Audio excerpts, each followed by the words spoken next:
Oh, hi. Didn't see you there. But since we have you, welcome back to our 6th week of Fearful Flip to Fearless.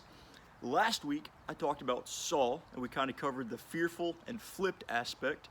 Talked about how he was this kind of gnarly, not so good guy that would persecute and kill Christians, and then how God came into his life, boom, big flash of light, and totally flipped Saul, who later becomes Paul.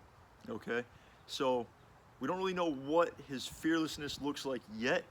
All we know is that he was fearful, angry, not good dude, and then had an encounter with Jesus, and he's starting to be flipped. Okay, so this week, I want to mention the fearless aspect and how God totally transformed this dude's life, because that's exactly what he did.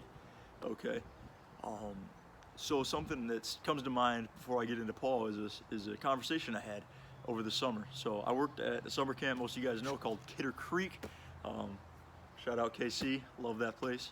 But yeah, I was talking to this guy, and he said that, you know, when God comes into our lives, it's so often that once we have the Holy Spirit and the power of Jesus, that we are totally flipped 180 degrees from who we used to be to who God is calling us to be. Okay, so if you were fearful, you're flipped to fearless. If you were you were a coward, you're flipped to courageous. If you were, you know, I don't know, lazy, you're flipped to discipline.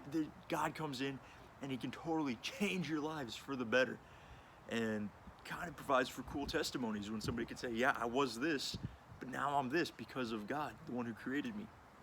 Like myself, I was a coward, I was a chameleon, and now I'm being changed to what I think as courageous and, you know, hopefully a little more transparent as a person, but we'll see. That's a different topic. So God flips 180 degrees from what we were to what we're calling to be, and that's exactly what he does with Paul. Paul goes from this bad dude, like I said, to this total just idea of what I think a ideal Christian should look like. That's my opinion. He gives up everything, guys. This dude is a picture of what we should strive to live like as Christians. Now, it's a stinking high bar that Paul sets, but I try, and I think we all should try as followers of Jesus to kind of follow in Paul's footsteps, right?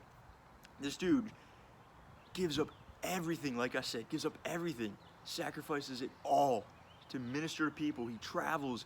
It says in 2 Corinthians, he's beaten, he is bruised, he is stoned, he is shipwrecked, he's imprisoned, he goes hungry, he goes thirsty, he never sleeps. These terrible things that to me sound awful, but to him he's bragging about them because he says that because of those things, he's able to do God's will. Okay? Now, I don't know about you guys, but being beaten, being stoned, being whipped, being imprisoned, being shipwrecked, all these things that he's talking about, that he's taking pride in, I don't know if I'd share that enthusiasm about those things that old Paulie does there. And that's tough, because you'd like to think that you would, right? You know, if somebody is threatening you or something bad is happening, you'd like to be able to say that you can stand strong in God's name, but that's such a hard situation. Not only does it happen once, Paul does it over and over and over, and that's his life that he's proud of, because he's giving up everything, all material possessions, everything, for the pursuit of sharing Jesus with others, and the pursuit of Jesus himself, which is crazy, and I think an awesome biblical role model. I don't know that it'll ever reach quite that point, but hey, a guy can hope, right? Anyways, I want to talk specifically about a verse in 2 Corinthians 12 that honestly is my favorite verse, that gives me a lot of hope in times of trouble. And that's 2 Corinthians 12, verses 9 and 10. Paul is talking, you know, he's given a thorn in his flesh, something that kind of haunts him, that troubles him, a struggle that he has, you know, that God had gave him to keep him from being conceited, keep him from being cocky because of all the good work he's doing in Jesus' name, right?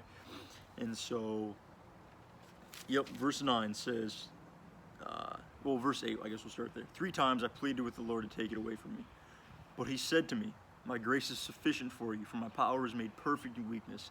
Therefore, I will boast all the more gladly about my weakness, so that Christ's power may rest upon me.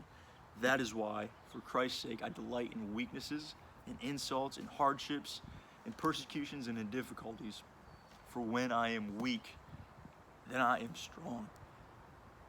Man, that verse, like, that hits me different because it's easy to see the dark and it's easy to see all the things that are wrong and all the things that you're weak about, you know. It's easy to be really self-critical and see all the bad, like I just said. But this guy, Paul, changes that lens because he's going through all these sufferings, all these bad things that to me seem like they would make him totally, totally weak. But he's saying, I delight in weaknesses. I delight in insults and hardships and persecutions because when I am broken, when I am weak, when I'm insulted, then I can lean fully on Jesus, right? And God says his power is made perfect in weakness. If we were 100% perfect all the time with nothing wrong, do you guys think you'd have a reason to call out to God? Maybe you'd like to say yes, but I don't think so. It's so easy for us when we're doing good to see that or feel like we can do things on our own. But when we are weak is when we need God most. And when we have that limp, that injury that causes us to lean on him, God's power works through that and he can hold us up and kind of be that crutch that keeps us walking straight. So that's it for this week, guys, and pretty much Saul who was turned to Paul and how God changed his story from fearful to fearless. And he can absolutely do the same with you guys, no questions asked. All you have to do is ask him and stay in prayer and let him do the work. And not only that, remember, when you are weak, then you are strong, because God's power can then rest and work on you when you call out to him. Thanks.